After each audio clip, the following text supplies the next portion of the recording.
Morris. This is part of the Cape Ann Climate Coalition. Um, and we're a working group in the Cape Ann Climate Coalition of the community building and education. And we are interested in learning new things and connecting to people and getting as much information about where we're heading as far as reducing climate emissions or, and getting the earth back in balance. So we're talking tonight about transportation because greenhouse gas emissions account for 28% of it is from transportation. And so we thought we'd get the ball rolling with a conversation about the buses in Gloucester specifically. And we have Marc Riccio here from Highland Electric Transportation. Who'll give an overview about electric buses and new technology and some of the adoption practices and barriers that are happening right now. And his group is working with Beverly's public schools to implement vehicle to grid electrification of their school buses. So he'll go over that and get away, Marc. Hey, thank you, Alice. I appreciate it. And thank you, Susan, for reaching out to me to participate in this evening's event. I'm Marc Riccio. I'm with Highland Electric Transportation. I'm the Vice President of Sales. I've been on board since February. And prior to that, I was the Alternative Fuels Manager for the Bluebird Corporation, which is one of the 3 largest school bus OEMs or manufacturers in the United States. It's based out of Georgia. And hopefully you can all see my presentation. Can you see it? Big blue screen? Yep. Good. So tonight I'm going to be discussing a little bit about the school bus market in general and delving into electric and talking about Highland's model regarding what kind of who we are, what we do, and how we do it. And as was relayed, we will be providing you with a copy of this presentation, and I'll try my best to answer any questions you may have.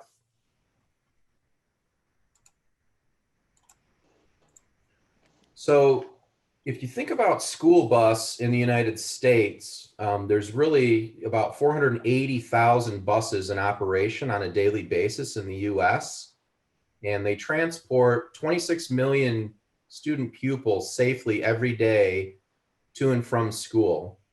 And if you think about your state, drilling down into Massachusetts, your state has about 9,000 buses, and you transport about 500,000 students every day to and from school safely.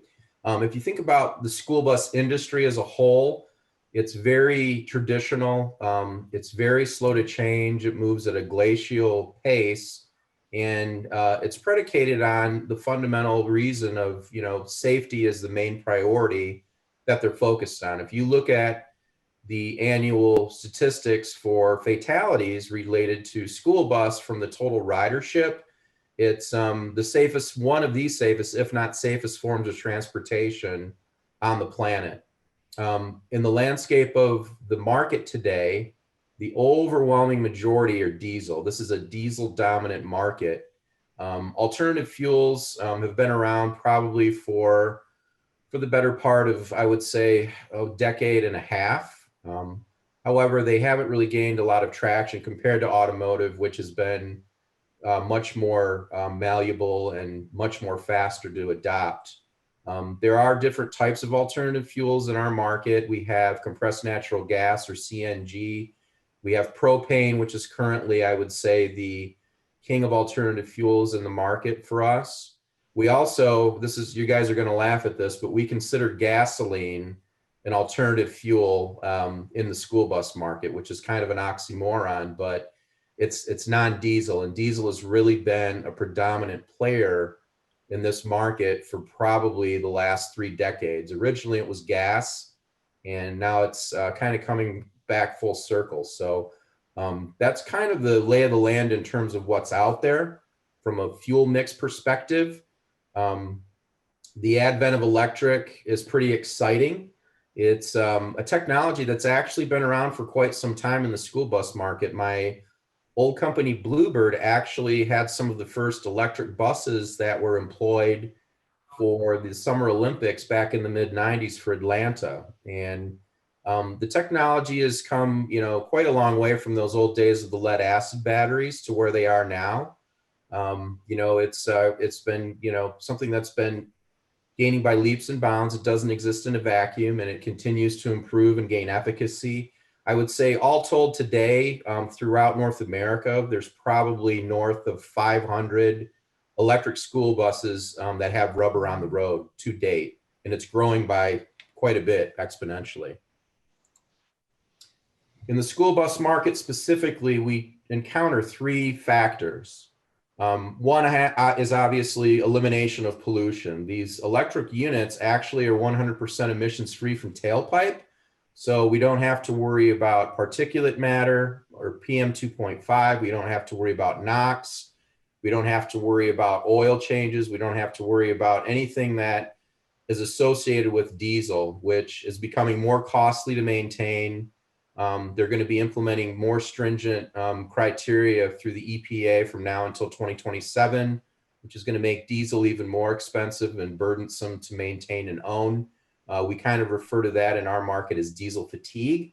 So there is a bit of a shift occurring where you have kind of the old guard that's really diehard diesel. Those people are starting to retire, and you're getting a more progressive set of individuals in our market that really do want to embrace alternative forms of fuel technology. And they understand that, diesel is definitely, the sun is setting on that technology. It's going to be more expensive to maintain diesel over time versus some of the newer forms of technology, such as electric.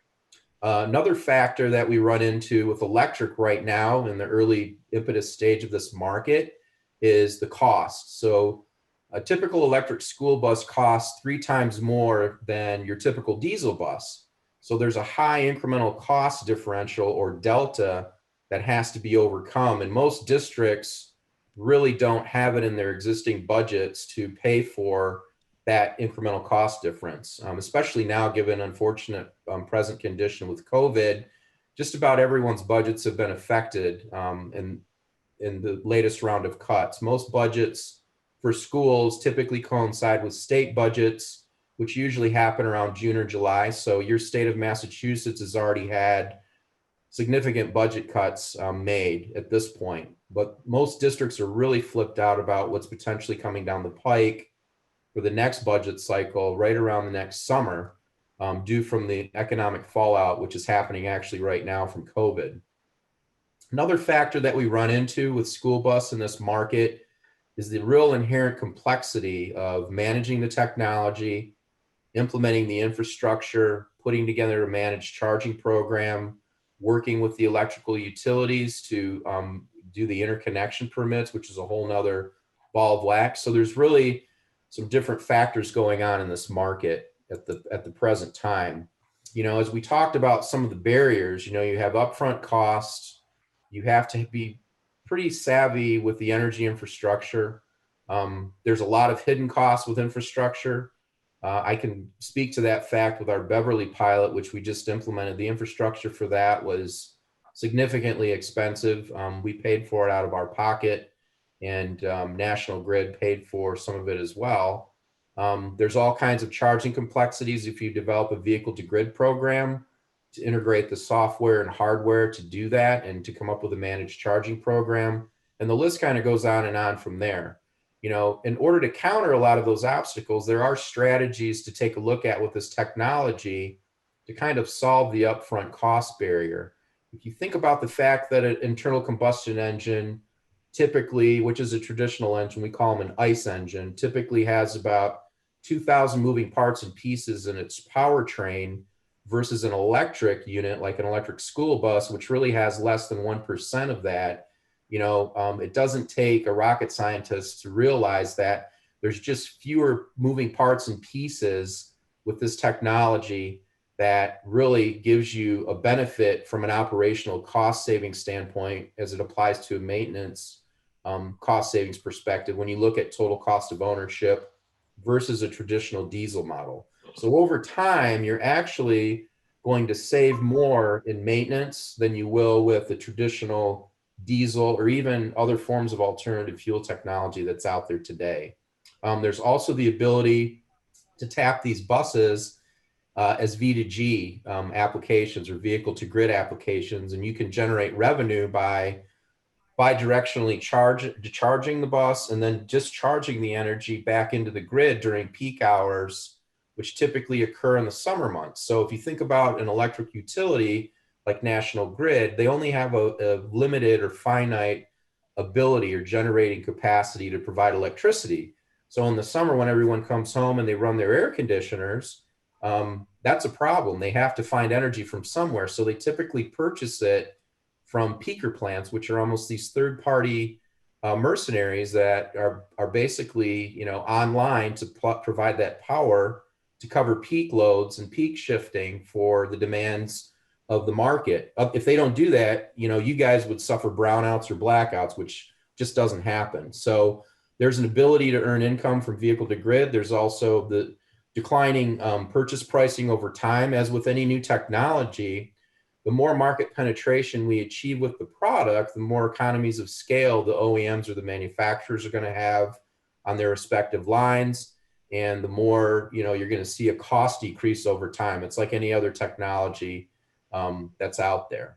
And there are incentives out there. So you have, you know, the Volkswagen mitigation trust funds that are out there. You have congestion mitigation air quality funds. You have the diesel emission reduction grant out there, or DERA. You guys in your state have, you know, the Mass CEC grant and the Act Now grant. So there's a lot of grants out there and incentives. There's going to be even more with the incoming Biden administration. They're earmarking a substantial amount of monies that are going to specifically influence my market and be a catalyst. So there are ways to counter what we're trying to do in this market. If you think about an electric school bus, it's a distributed energy resource, or we call it a DER. And if you think about a school bus itself, it's really the best tool for an electrical utility to sell their electrons, because it has a daily predictable route model and a seasonably predictable route model. So it goes out in the AM routes, it can come back in the afternoon, it can charge and potentially discharge energy back into the grid. Then it goes out in the early afternoon, it comes back in the PM, and then it can charge and discharge during peak hours. And then in the summer months, the majority of your school bus fleets throughout the United States are dormant, which is even better, because now you could have the potential to tap a vast field of distributed energy resources in the form of electric school bus, which is pretty interesting. So the utilities are starting to become more and more savvy that, you know, if you have 480,000 school buses out there presently and 90% of them are diesel, if you do the math and you convert just a minuscule amount, say probably 10 to 20% of the market, that's a potential game changer for a lot of utilities, because these buses can be used as regional or localized DERs, which is much more efficient and cost effective for them than using peaker plants to cover their spread during peak times during the summer typically. You know, and if you think about the aspect of vehicle to grid, essentially you can come up with some very interesting types of models. So typical model would be, you know, we're generating power from potentially wind, solar, or traditional sources. It goes into the grid, it gets fed into our buses. We can tap those buses at specific times when the independent system operators or the utilities need and want that power. And we can develop a managed charging application to do that, to cover that, so it's seamless and it doesn't impact the school bus routes or, you know, the operations at all. This happens all kind of behind the scenes. Basically, the driver just has to come back at the end of the day and plug the bus in, and it's pretty much done.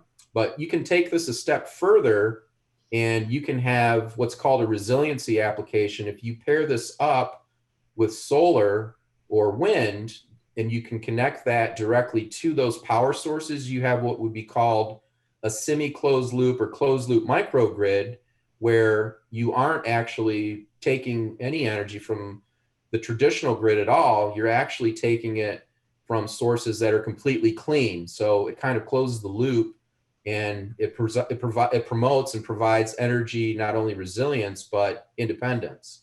So if you think about a school bus as well, we talked about the fact that it's a distributed energy resource. It's a mobile battery pack on wheels. So if it's fully charged, it can be deployed in instances of emergencies or disasters, and it can power buildings such as convalescent homes. It can power applications such as refrigeration or air conditioning. And by default, the fact that these are located at schools, which are normally shelters, makes it a really interesting application from that standpoint as well. So there's really a lot of really interesting potential upside or practical upside to this technology and this application. So if you think about a school district in general, if they wanted to acquire electric present condition, there's really two paths that they can go down. There's the independent path where the district is taking it incumbent upon themselves to acquire the technology, and they would have to go through the process of seeking the grants, writing a competitive narrative, doing all the calculations for emissions criteria. They would have to design the depot infrastructure, hire the engineers, do all of the site assessment, evaluation, construction, excavation. They would have to do all the interconnection permits or permitting with the utilities, which is a whole nother type of game within itself. They have to select their hardware and software vendors. They have to come up with the V2G or vehicle to grid arrangements for a managed charging system. And most importantly, they have to go back to their constituents or their taxpayers to say, you know what, we want an electric school bus that's 3 times more expensive than a diesel unit.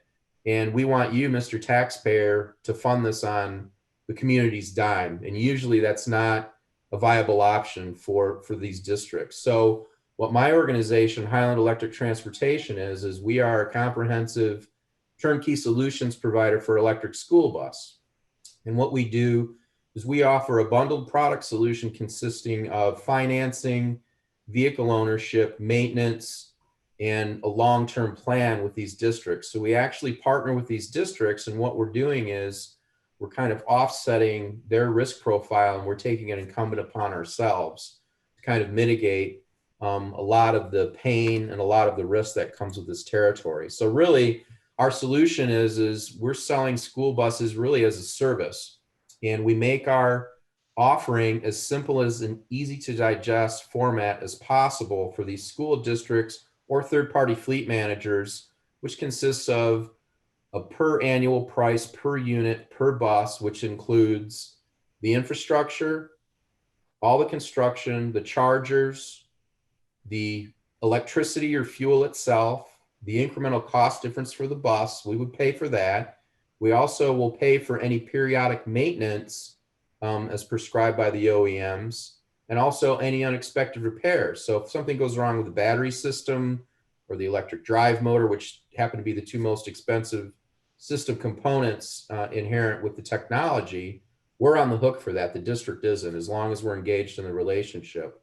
The most important aspect of our model is predicated on offering to the school district what we could do to replace their current diesel with electric in a budget neutral format, which is to say, we'll conduct an analysis or perform an analysis with the school district to understand what their current condition is for the total cost of ownership, or what it costs present condition to operate, maintain, and own their diesel bus fleet.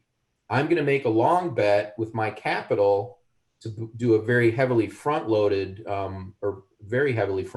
bet with my capital that I'm going to pay for everything up front. I'm going to deliver this to you to swap out electric, diesel on par for what you're paying today in a budget neutral format. So there's net zero impact to your budget.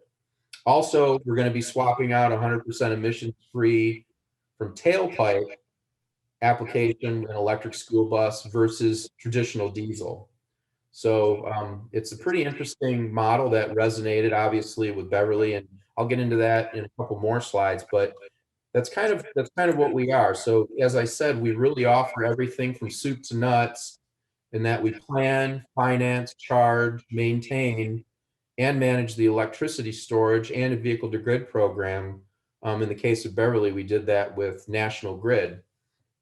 So if you think about what we're doing, as I said, we're partnering with these districts to really transfer the risk, or we're engaged in risk transfer in a managerial and a financial aspect from the school district to us, incumbent upon us. And I'm making a bet that over time, I'm going to engage the district for a period of probably 10 years through a maintenance and services agreement, through our agreement, which is based on a per annual rate per bus, pretty simple to digest. But I'm making a bet on a few things. I'm going to be making a bet that the operational savings for electric compared to diesel is going to win out over time. I'm going to be making a bet that I can develop a bus into a vehicle to grid application with their electrical utility. And the fact that there's going to be declining electric school bus pricing over time as this technology proliferates the market and gains further traction and penetration, and we're leveraging incentives. So for me to manage my risk, I'm leveraging two things, two mechanisms. I'm leveraging the financing, or I'm sorry, I'm leveraging the incentives such as VW, any utility programs or grant programs. And I'm also leveraging the ability to tap these buses as DERs with V2G. And I'm offering these two mechanisms almost as a semi pass through to the school district or even a third party fleet manager, which is predicated upon me offering them a solution which is budget neutral. So that's really kind of it in a nutshell from a 10,000-foot level about who we are, what we do, and how we do it. And a perfect example is with Beverly, which is kind of in your neck of the woods in Massachusetts. We engaged their district. They had a very, very progressive mayor. His name is Mayor Mike Cahill. He's a climate mayor, and he's on their steering committee, really progressive individual that got behind this. We engaged the school district, all the way from the transportation director to the CBO or business official to the superintendent and the school board and the community. And we build a very broad coalition of stakeholders whenever we get involved with these projects and these actions, because we want to ensure wins across a wide spectrum. So in the case of Beverly, we worked with the school district, we worked with the mayor politically, we worked with the Clean Cities Coalition folks, we worked with Mass DEP to get grant funding in the CEC. We also worked with, most importantly, National Grid, who developed a daily dispatcher behind the meter program where we can tap these buses in the summer to generate revenue and help the utility cover peak demand during those summer months. So this is an illustration of the implementation. It's pretty clean. It takes up a pretty minimal amount of real estate. You can see the pantograph there, or what we would refer to as the plan, with the charging unit and the charger itself, the tower and the cabinet with the switch gears. And what we typically do with our customers is, and especially in the case of Beverly, they have a fleet of 50 buses. They have an aspiration to electrify about half of those buses initially. So we actually put in all the infrastructure up front to accommodate expansive growth in a programmatic manner over time. So instead of me putting in enough conduit for one charging station, I put in conduit for the whole thing up front, because it's much more cost effective for us to do that from a financial standpoint. And it's much more efficient from a management standpoint, doing the interconnection permitting or permits with the utility only once instead of doing it piecemeal. So we can add these charging stations, which you see in the middle picture, as we go along. So for example, they took their first bus about a month and a half ago. Next year, they're going to take another one. The year after that, they're probably going to take anywhere from 5 to 10, and they're going to slowly graduate that over time. And, we're making a bet that we put the infrastructure in to engage with them in a long-term relationship for about 10 to 12 years to deliver a product that's budget neutral, cost friendly to the district. So, this is something that's interesting. And this represents actually the first vehicle to grid pilot in your state of Massachusetts using electric school bus technology and those batteries as distributed energy resources. And also one of the first actually pilots of this type in North America. There's only a handful of these occurring right now. So This district of Beverly happened to choose Thomas Bus, which is a manufacturer out of High Point, North Carolina, which is aligned with Proterra, who is their partner in the electrification space. And Proterra has a background in the transit market, which is a much more heavy cycle usage market, where they have buses that have been out there that run for 12 to 18 hours a day, 365 days a year in some cases. And we have buses with this technology in an adjacent market with a heavier cycle use. And some of these buses, those buses have, about 400,000 miles on them. So it's a proven technology. It crosses over very well into the market space. And to talk about, I guess, the landscape a little bit more, which I talked about at the very early impetus of this presentation, there are really three main manufacturers in the United States of school bus for Type C, which is your traditional bus with the extended engine in the front, or a Type D bus, which is a transit style flat front bus. It almost looks like a loaf of bread on wheels. So there's Bluebird Bus, which is out of Fort Valley, Georgia, where they manufacture the buses, and their corporate is out of Macon, Georgia. And then you have Thomas Bus, which is aligned with Proterra, and Daimler is their parent company. They're out of High Point, North Carolina. And then you have IC Bus, who's affiliated with Navistar, which is a big Class 8 trucking manufacturer. Their corporate's out of Lisle, Illinois, and they manufacture their buses out of Tulsa. So right now, obviously, Thomas is paired up with Proterra for their platform for electrification. Bluebird is paired up with an organization called New V for theirs. And IC has taken more of an agnostic approach in the market, how they're going to handle charging and electrification, almost as a one-off application to application. And there's one other company that's outside of the United States called eLion, which you guys are probably familiar with, that conducted the pilot several years ago in Massachusetts. And that company is in Drummondville, up in Quebec.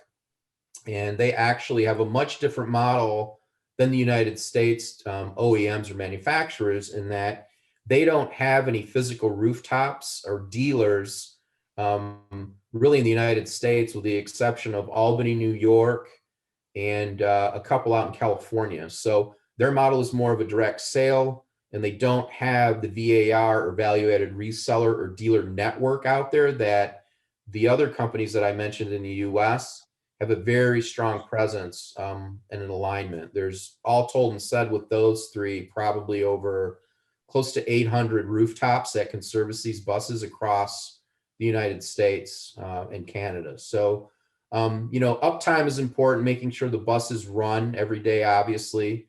If you have a down bus, it really impacts and gums up the whole works. So service is really key in this market. Education is obviously key in this market at this early impetus. But, I've been involved with this now, with this technology, for probably about 3.5 years full time. And I can tell you that it's here to stay. It's not going anywhere. And it's only a question of, when, not if, this is going to occur to gain further traction in the market and proliferate. And really that's kind of us in a nutshell, and hopefully gives you a flavor for the market and a little bit more about who we are. So absolutely, I'd love to take any questions you may have. And if you want to just ask me, you can as well. I can answer, verbal questions. Feel free to interject.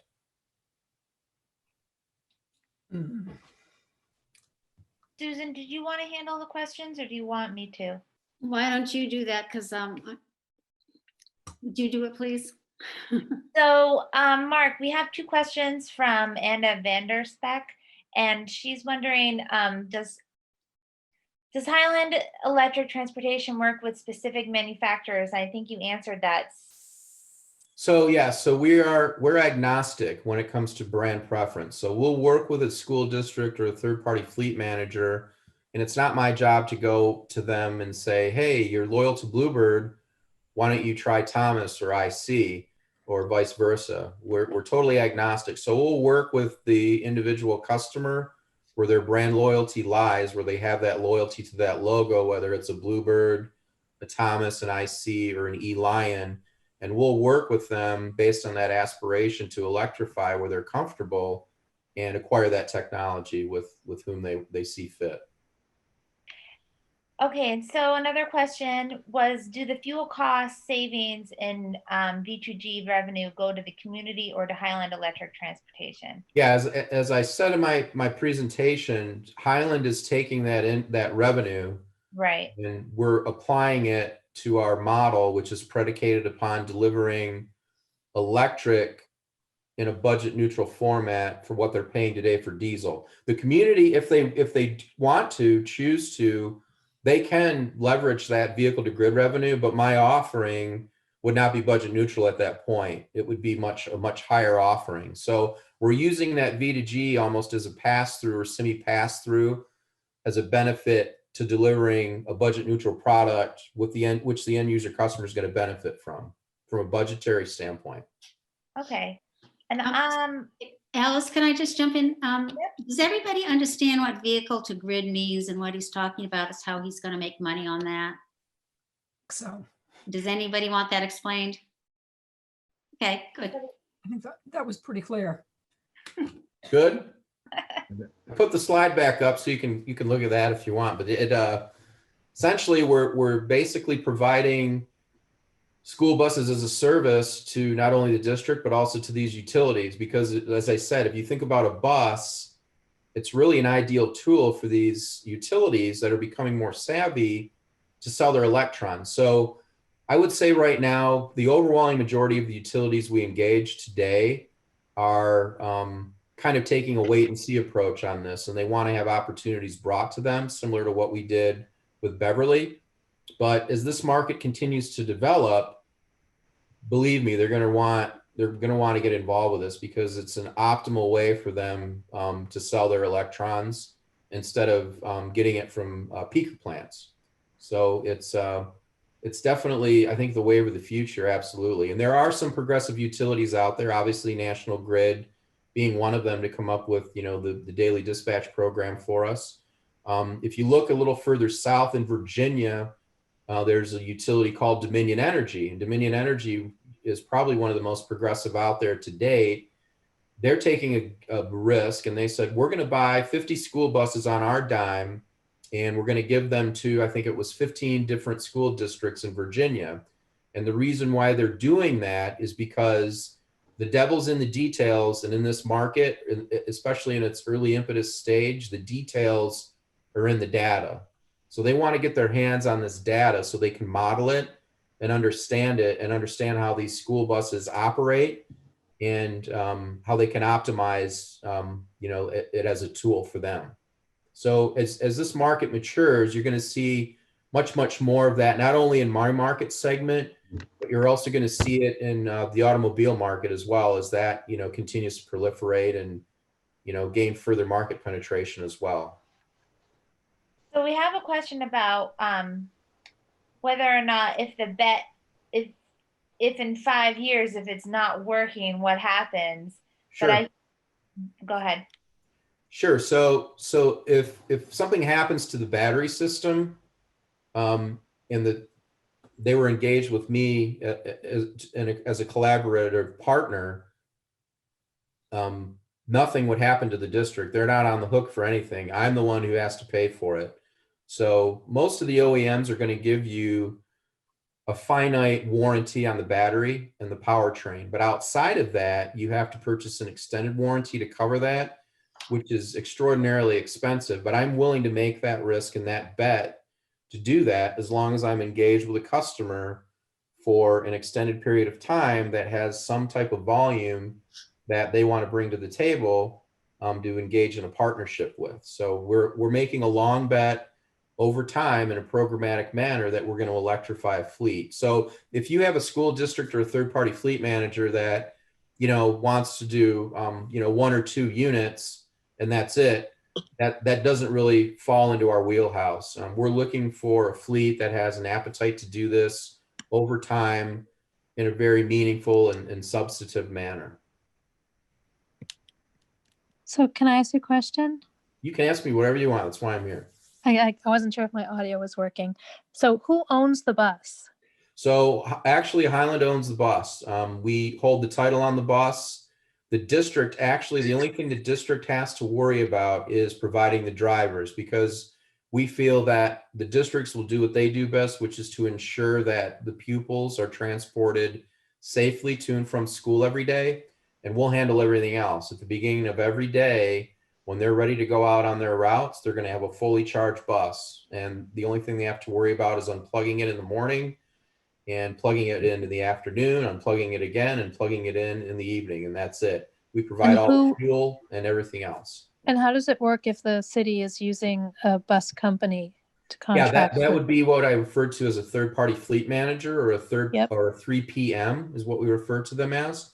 Yep. We can work with a 3PM as well. It just adds an added layer of complexity, because you're dealing with a for-profit organization typically that is a little more different to deal with than a district, which is nonprofit. So, you know, at the end of the day, our model is a model. It is malleable, which means that we can either work with a school district, which is ideal for us, but we have engaged with some of the largest third-party fleet managers actually in North America, with First Student and the National Express Corporation, or Durham, which respectively has, you know, over 40,000 buses and 20,000 buses out there throughout North America. And our model is appealing to them because we actually free up cash flow by owning the bus, so they don't have to. So if you can imagine, if you own 40,000 buses, or if you have a fleet of 40,000 buses and you own half, you're making payments on that other 20,000 units that are out there.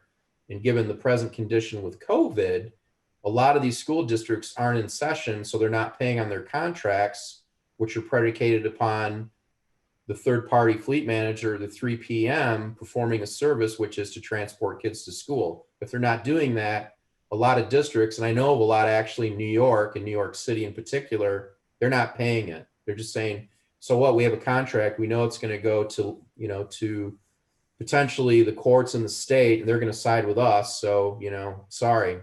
So it's an interesting, you know, conundrum that some of these larger 3PMs have. And then you have your regionalized and localized third-party fleet managers, as I said, which are more for profit. They may see our model potentially as a competitor against them, but we're really not. We're actually there to kind of, as I said, offload the risk profile, or risk transference from them to us financially, managerially. So is Highland a for-profit or not for profit? No, we're for profit, but it's not a lot of profit, because we're making a profit in a very, very long game, and we're making a significant major bet up front that, you know, I'm going to pay for the incremental cost difference. I'm going to pay for your infrastructure, and I'm going to guarantee uptime, and I'm going to pay for any maintenance with these buses, and I'm going to pay for the fuel. And as long as we're engaged in a relationship over time, that's a fixed cost, fixed price on your side. You don't have to worry about inflation in the electricity market. It's fixed. I'll eat that. If anything happens to the battery system, that's on me. If anything happens to some of the ancillary things, like if you need the headlights replaced or the tires or the brakes, that's on me as well. I'm going to take care of all that for you. And how does, so the operating is up to either the city or the 3PM, and it's up to them to provide the training of electric school bus drivers? Well, no, actually, no, that's not the case. Actually, the OEMs provide training. So just about every OEM that What's an OEM? I'm Oh, sorry. original equipment manufacturer, or the manufacturers, they're called OEMs. So the OEMs like Thomas, Lion, Bluebird, and IC, they all have their own strategic business units that are 100% dedicated to education and product support for their customer base. So the example I can give you is what I know best coming from Bluebird. We had a business unit that was 100% dedicated to education and training. So what they will do is they will actually train within the district or with the 3PM, the drivers. They'll train them how to drive those buses and implement regenerative braking. They'll train the mechanics, who will learn a new skill set on how to service these buses if the districts want to engage in that capacity. And we'll pay for all that training. We'll pay the district for the maintenance and service for parts and labor, which is a nice value adder or revenue stream back to the district or 3 p.m. as part of our model. So really, the training is provided by the OEMs and their partners. So they're really, nobody's really left holding the bag, so to speak, on the other side of the fence with the end user customer saying, wow, I have this great bus, but how do I operate it, maintain it, and charge it? Yeah, I guess. So how many buses did you say Beverly has? They got one and they're getting a second? Yeah, they have one. They're getting a second, and they're going to electrify over time, probably half of their fleet to begin with, probably all of it eventually. I can And tell, I'm sorry, what? Did they get any, did they need to pass any kind of legislation or resolution that was kind of paving the political pathway for this in the town, or did they just jump right in with a Yeah, receptive? so yeah, as I said, we established a broad coalition of stakeholders from the mayor to the district itself, all the way up to the school board who voted on it to pass the resolution to adopt school bus. So typically, the way that it works is, we'll engage at the district level, we'll engage the transportation director and the CFO or CBO, the budget people, who's in charge of finance, and then they'll bring that in front of the school board with us as a program for them to ratify and approve. And sometimes it even goes beyond that. In some states, by law, even if the school board ratifies and approves it, it has to go out to the constituency for a public vote in the community to pass as well. So it just depends on the state and I guess the different jurisdictions. And how many, so Beverly is the one that's sort of up and running, and how many more cities or towns are you in conversation with? Sure. So we're engaged right now in 13 states. I'm heavily engaged in New York, obviously. But in Massachusetts was my question. I'm sorry. Oh, in Massachusetts right now with Beverly. I'm talking to several other districts that I can't really mention right now, but we're engaged with several. So Yeah. I will tell you this. We just got a letter of understanding for approval for a deal in Maryland with one of the largest school bus fleets in the United States. And that's going to involve over 300 electric buses over a period of a decade. And it's going to be a very significant game changer in this market and for our company for that matter. So pay attention to the headlines within the next 60 days and you'll see that come across. And I guess the reason why I asked the question is because it feels like the towns that have tried to kind of get something off the ground on a small scale are fighting the biggest battles. And it sounds like you've identified the need to have not just a one-off or a two-off, but like a plan with a number of buses so that the infrastructure that you have to build makes sense. Yes. And in some ways it almost seems like because getting a town to commit to 10, 20, 30 buses, which is, at the cost of the buses that they're at, is hard to get schools, communities one by one to jump in. And I wonder if there's communities that are thinking of banding together to make progress. I have actually, yes, I have talked to multiple entities that are considering forming a consortium similar to almost a cooperative where they could band together to purchase. But you have to remember too, the most important aspect of our model is predicated on providing a solution that's budget neutral. So if you take a look at what you're paying for diesel today and I can deliver electric, there shouldn't really be any constraints from a financial perspective nor managerial perspective if we're willing to, take that risk upon us and shift that profile from the district incumbent to us. So that's another way of thinking about it as well. Right. I guess I'll say one last thing and then I'll let other people ask questions as well. But I'm from one of the pilot towns, and I think one of the biggest issues and challenges that we faced or that we learned as a result of the pilot was that having one single bus in the fleet was kind of a setup for failure. The one single driver who had to, go to a different charging location at the end of the day, be separately trained. I think the bus wasn't plugged in regularly. I mean, there's just all kinds of sort of disadvantages that happens when you have a fleet with one anomaly bus with a whole Right. different process. Yes, yeah. So the 3 communities that were engaged in that E-line pilot, definitely that was, probably 1, if not 2 generations ago with where the technology is today, which has become even more dependable. That sounds crazy, but this market is changing very rapidly. I mean, the battery technology is evolving, every 90, even 60 days, they're talking about new advancements in technology. So what happened maybe a year and a half or even 2 years ago is potentially, ancient history when it comes to this market. Now, I can tell you, as I said before, that, and I don't like saying anything disparaging about any OEMs, but like I said, E-Lion has a much different model versus the American OEMs or manufacturers, in that their model is that of a direct sale with no physical rooftop in proximity or a value-added reseller or like a dealer network to support the product. They just don't have it in the United States right now that's substantive. Not to say that that could change, but I think part of that pilot that occurred with the 3 communities, there was a lack of regional or localized support to service those units in a timely and efficient way.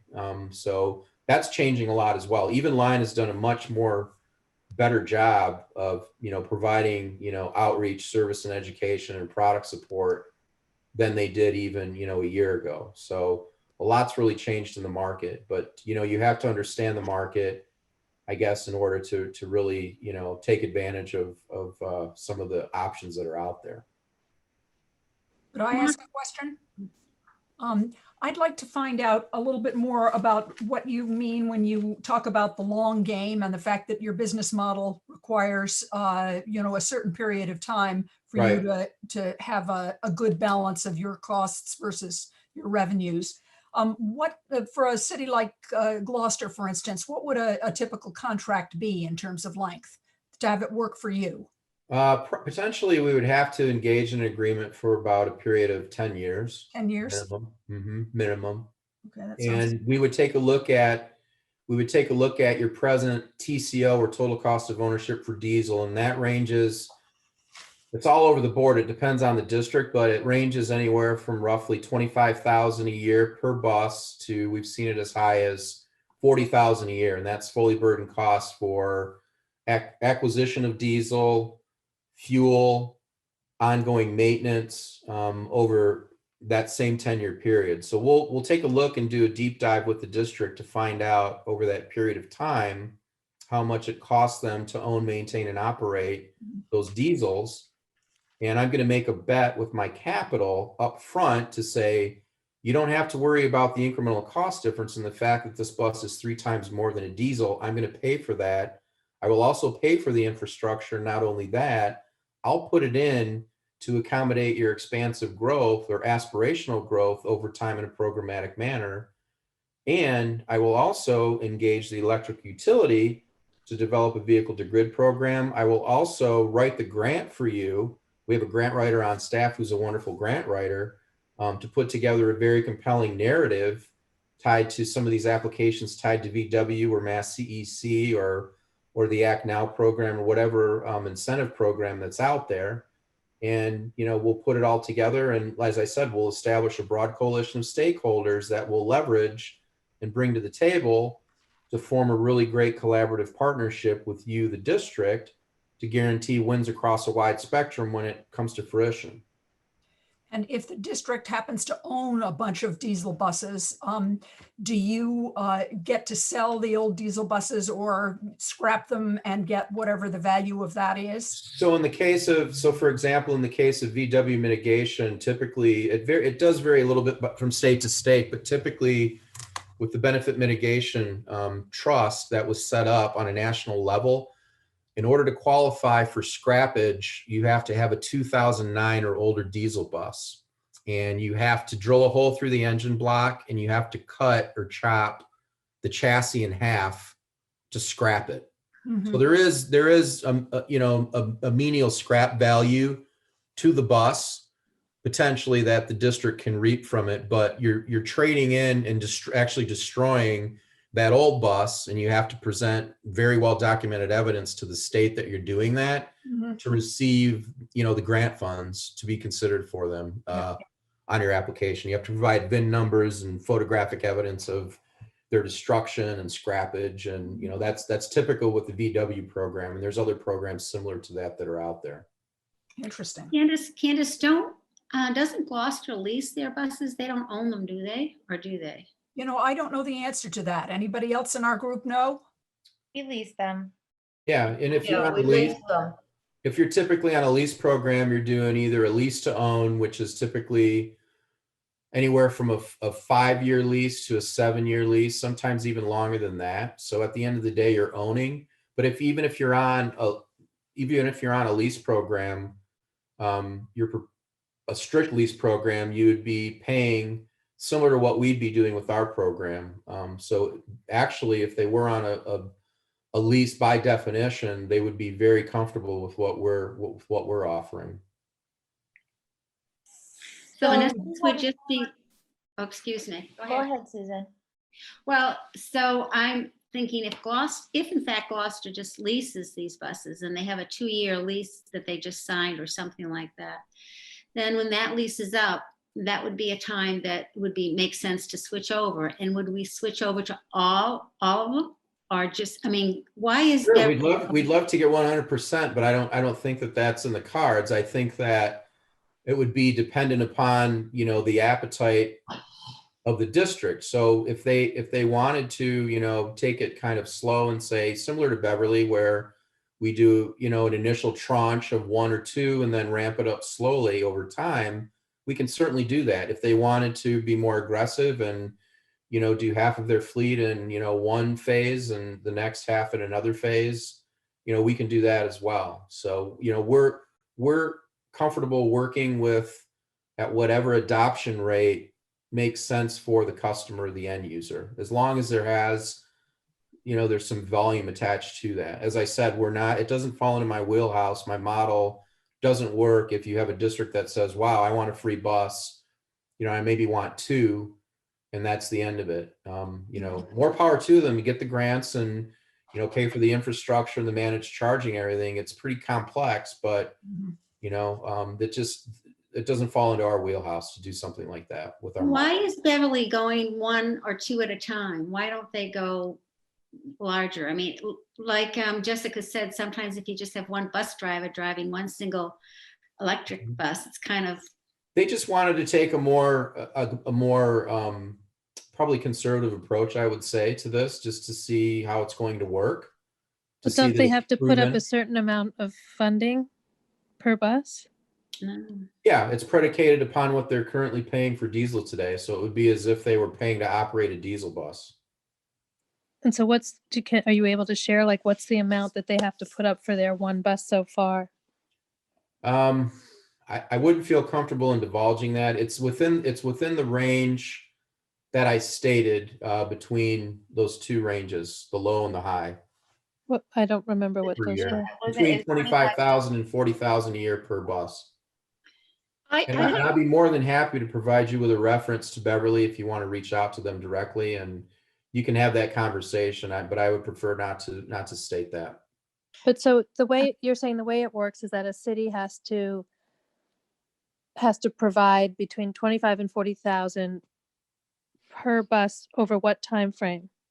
Per bus per year over about a 10-year period. But that's predicated upon taking a look and doing an analysis of their total cost of ownership for diesel. So if they're paying 6,000 to 8,000 a year in diesel, they're paying another 15,000 a year to 17 or 18,000 a year for everything else to maintain it. Fully loaded costs, that's where you arrive at the number, which is what we're trying to meet with our number based on electric.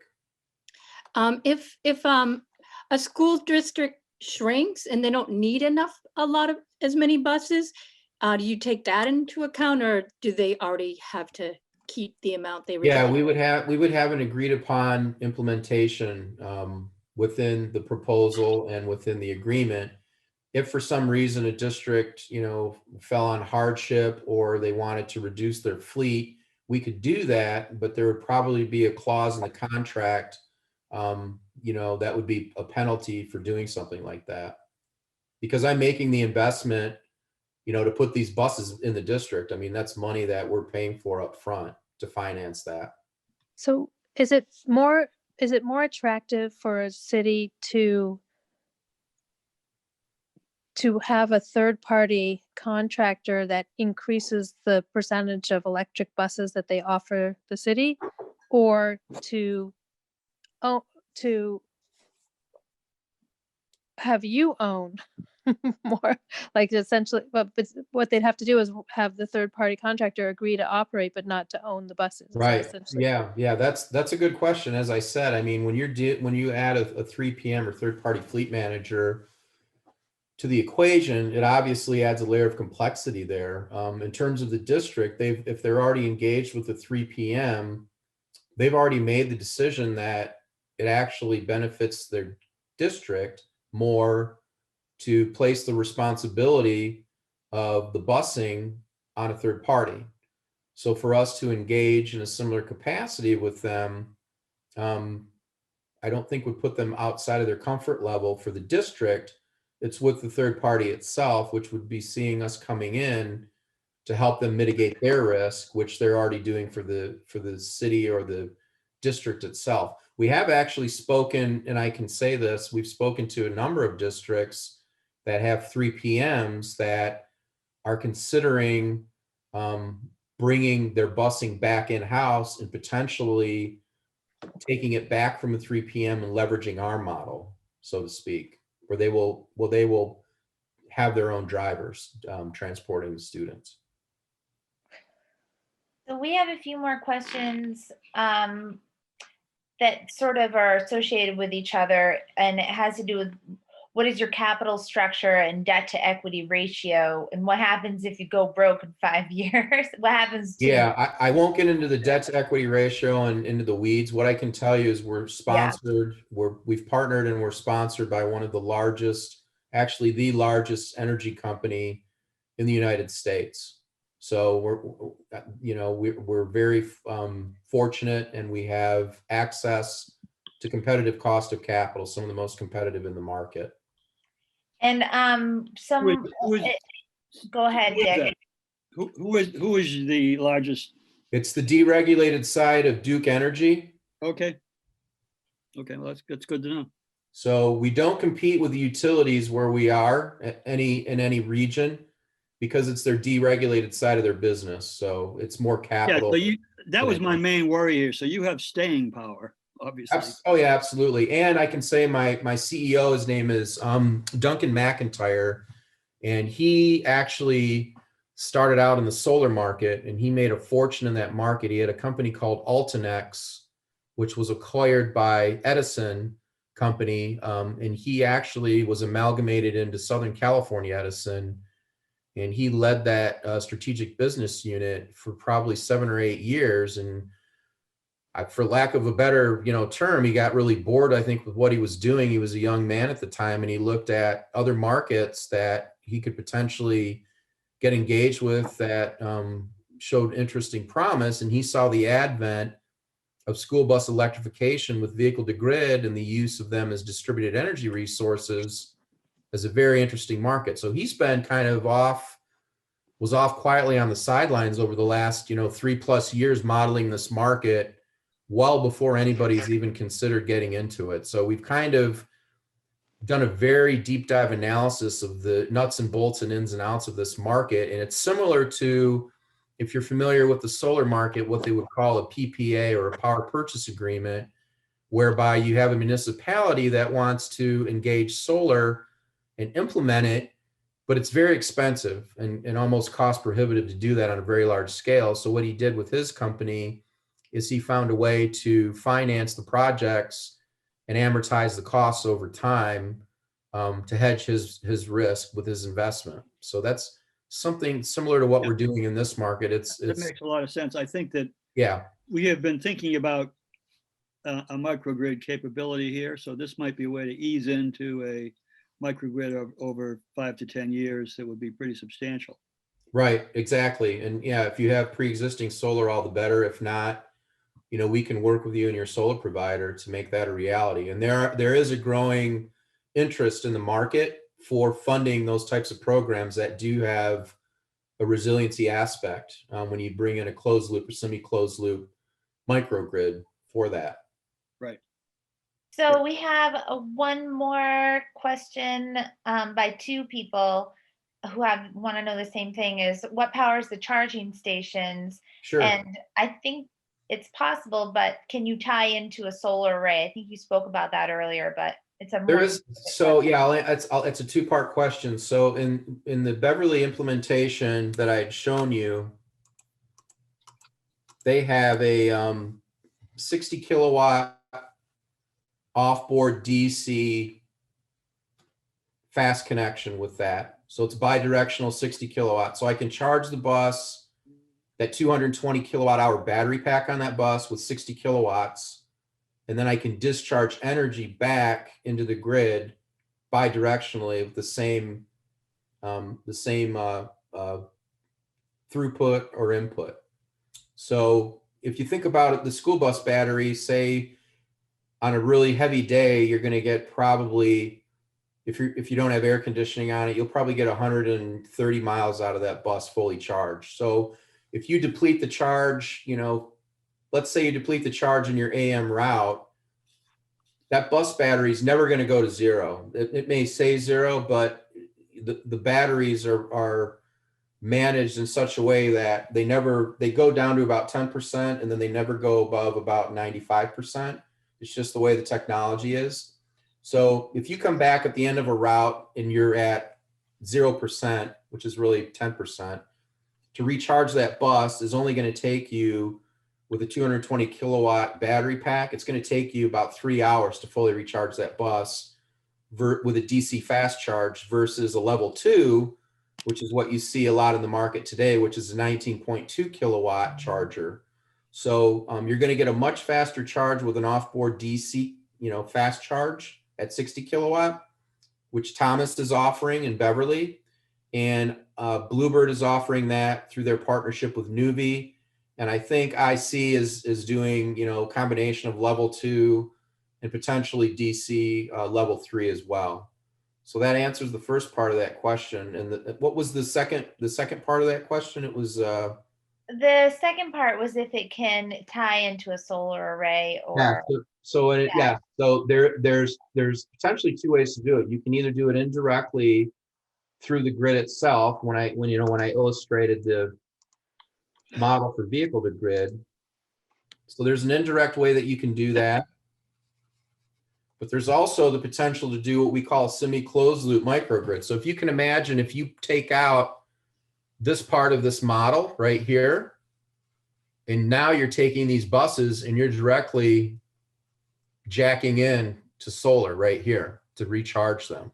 So you're kind of cutting out the utility itself to an extent, and potentially the aggregator, and you're bringing it all direct. And once you do that, you could have, if you did it 100%, we call that a closed loop solution. We're not there yet, so it's semi-closed loop. So you're going to have some percentage, if you choose to go down that path, that's going to be an alternative form of energy like wind or solar. That's going to be, basically probably playing second tier to your primary source of power, which is going to be through your utility. But over time, as we develop solar even more and the technology evolves, you'll have the potential, I think, one day to do potentially closed loop. Right now, it's semi-closed loop, I would say, for the most part. Hopefully that answers your question. if it doesn't answer the question, we can always email you about things too. Sure. This was supposed to go to 8 o'clock. We have more questions. That's fine. I can stay on for a few more. So I'm assuming that if Highland goes broke and we have a bus, we're not out of busing options. We can always just get buses through another Right. vendor. But that was one of the questions: is what do we do if you do go broke? Right. So yeah, if I go Duke Energy's broke, not gonna go broke though. So Yeah. if I go broke, God forbid, I don't think that's going to happen. But if it happened, you would have an opportunity to buy those buses probably for a very reduced price, and also the infrastructure. So you would actually probably be getting a pretty good deal if I became insolvent. But as I said, our backing agent financially is pretty solid. So like I said, we have access to competitive cost of capital and a lot of it. I mean, we're financing a deal in Maryland that's going to be very, very significant. It's going to involve over 300 units over about a decade. So believe me, that took a lot of money. It's a substantial amount of money to do that.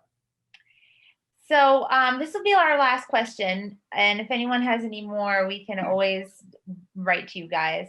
The question is about, I think that you said your battery storage was about 130 miles.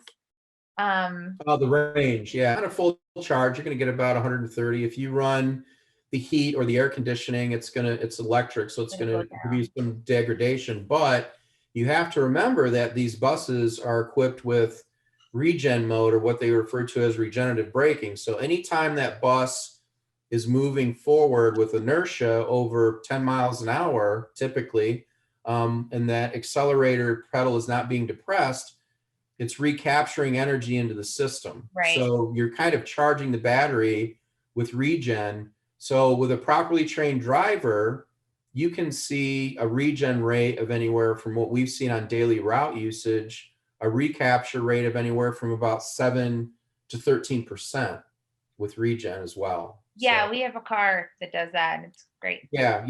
And these buses, by all means, these buses are not going to be what we call a multifunction activity bus, where you're going to be taking the football team, 100 miles away, or the band or anything like that. These are going to be current condition, daily AM, PM route runners, and that's what they're going to be used for. Right. But do you see the second half to that question, same person was asking, do you see there being a conversion in the near future to longer storage with, say, a hydrogen cell, or being able to convert the buses into a hydrogen cell? Of course, yeah. The next advent of the technology is going to be dry fuel cells. So right now, if you think about where bus batteries are now, the typical chemistry of a battery is cobalt, lithium, manganese, nickel, and what we call gel, which is graphite. So it's almost a jelly-like substance. So they're going to evolve that technology. The next step is going to be a solid state or a dry cell, which is going to give you more efficient packaging for the batteries, which means you're going to have greater range with less weight and less size. And then the next advent or evolution of the technology is going to be hydrogen fuel cells. But in order to do that, you have to have hydrogen to do that. So right now, the only way to do that is you have to have gigantic electrolyzers, basically electrolysis for water that separates out the hydrogen from the oxygen. And in order to do that on any type of a scale, especially for school bus, you'd need a giant electrolyzer the size of probably 1 or 2 shipping containers to do something like that. Right. It's just not practical right now from a economic standpoint, nor a footprint, spatial standpoint at this point. But it is evolving. As I said, technology doesn't exist in a vacuum. But present condition right now, this market with electric, I think, has a lot of promise, probably over the next at least decade, if not more. Great. Well, guys, thank you so much. Thank you so much for coming and presenting, Mark, and answering all of our questions. And thanks to all who came and started to get the conversation started. This has been really great, very informative. I learned a lot more than I expected, and I'm assuming everyone did too. Everyone else did too. Any last thoughts, Sue? No, just thanks everybody to come, and I hope we can start thinking about this again, and really act on it pretty soon. Sure. And hopefully you've learned a bit tonight. And if any of you have dreams about electric school buses, I've done my job very well. Thank you, Mark. And further, I'll say if you do have any further questions, please feel free via Susan or Alice to reach out to me, and I'll be more than happy to answer them. Or if your community is interested in engaging our model potentially, absolutely, we're here for you. So we're here to help. Great. Thank you, Mark. Thank you. Thank you, everyone, for coming. You bet. Bruce, Thank do you you. have, wait a minute, Bruce, do you have any questions? I have a lot of questions, but I'm trying to digest everything, and I really appreciate the presentation. And I'd like to be able to follow up with Mark, maybe via email, so that I don't bog down this session. But Sure. I'm very intrigued by all of this, and I think it has potential. But I'd love to be able to continue the conversation. And thank you for asking, Susan. Yes, and Bruce, my information is on the end of this presentation, so please feel free to reach out to me directly. I'll be getting that to Susan probably tonight or tomorrow morning. Great, thank you. Yeah, you bet. Thank you all. Yep. All right. Bye-bye. Bye. Thank you. Have a good evening.